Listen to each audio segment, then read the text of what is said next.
Coucou, bonjour les graines de joie, me voilà avec Marie-Jo. Nous sommes à la fin de l'immersion et voilà, comme je le fais souvent et je le propose souvent, on fait un petit bilan, un témoignage sur ce qui s'est passé cette semaine pendant ces 4 jours là sur la voie de Rocamadour. C'est pas une nouveauté pour toi puisque tu es déjà venu dans le désert, tu as fait aussi 6 jours sur Compostelle il y a 2 ans et là tu es revenu. Alors j'ai envie de tout d'abord de te demander ce qui s'est passé pour toi cette semaine, tout simplement. Quels ont été les moments forts? Donne-nous un petit peu ton sentiment à la fin de ces 4 jours. Je suis venue, j'attendais pas spécialement. Tu n'avais pas d'attente particulière? Pas d'attente particulière. Les choses se sont faites au fur et à mesure. J'ai vécu un moment de dépassement lors des 21 ou 25 km, je ne sais pas trop, qui à la base était 19. Donc ça a été un sacré challenge pour moi et ça m'a permis de voir que j'étais capable, une fois de plus, de me dépasser malgré des doutes. Malgré ce qu'il y a dans la tête. Voilà, malgré ce qu'il y a dans la tête. Après, pour tout dire, avec le Covid, j'avais très mal vécu cette période.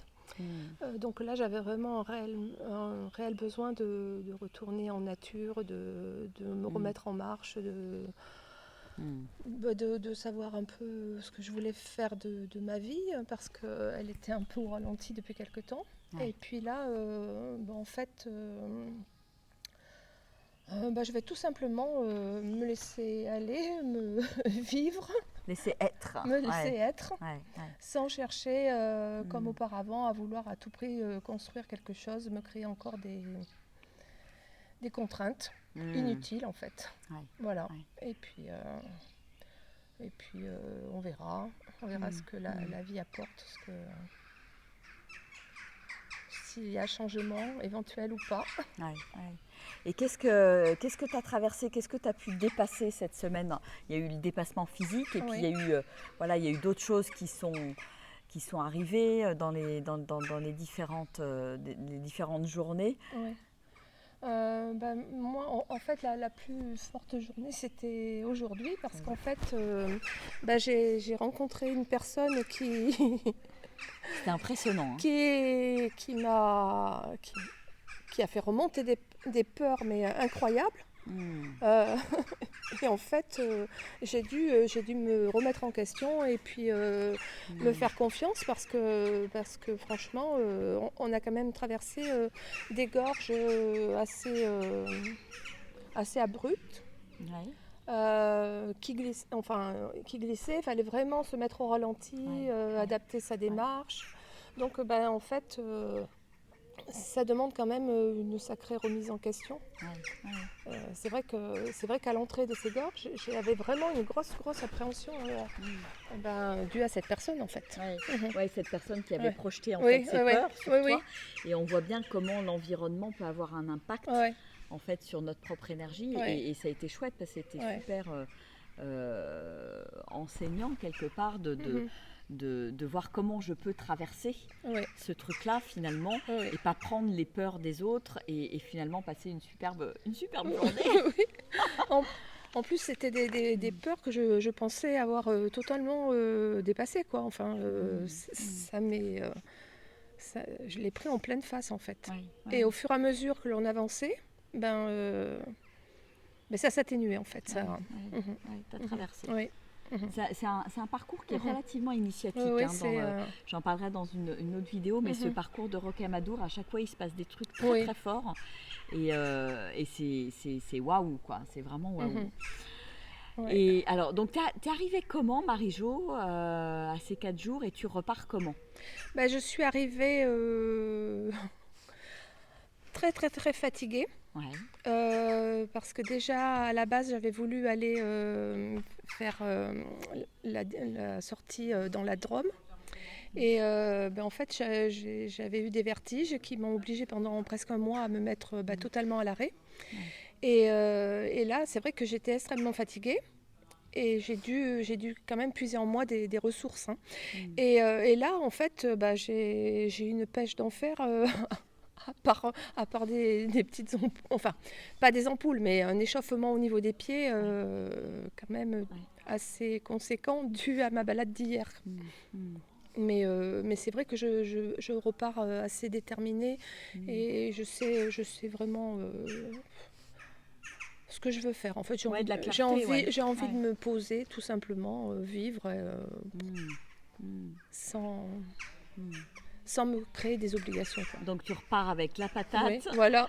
avec la pêche, Oui. de la clarté Oui. et il y a un certain nombre de choses aussi, de verrous qui ont Oui. sauté aussi. Ouais. Et puis, et puis essayer d'être aussi plus en adéquation, je ne sais pas si c'est le mot, avec mon entourage, que ça se facilite, que ce soit facilité, quoi, parce que je ne suis pas forcément par moment très... Oui, il y a eu des prises de conscience de comment moi je peux changer pour changer mon quotidien quand c'est difficile, etc. Et ça, c'était parce chouette. qu'il y a certaines situations que je vis, j'ai pris conscience que je les provoquais, quoi, en fait. Et donc il y a eu des belles prises de conscience. Alors si tu as 3 mots à retenir de ces 4 jours, ça serait quoi? Moi je repars, perso, avec de la liberté, de la joie et je trouve plus le troisième. De la joie. Et de l'énergie peut-être. Non, c'est pas ça, il vient pas le mot. Il vient pas. Ouais. Je vois ce que je veux dire, mais il vient pas. Mais il va peut-être revenir. Et c'est la 3e fois que tu fais une immersion dans des contextes un peu différents. Qu'est-ce qui t'a donné envie de revenir et comment tu qualifierais, qu'est-ce que ça t'apporte à chaque fois en fait?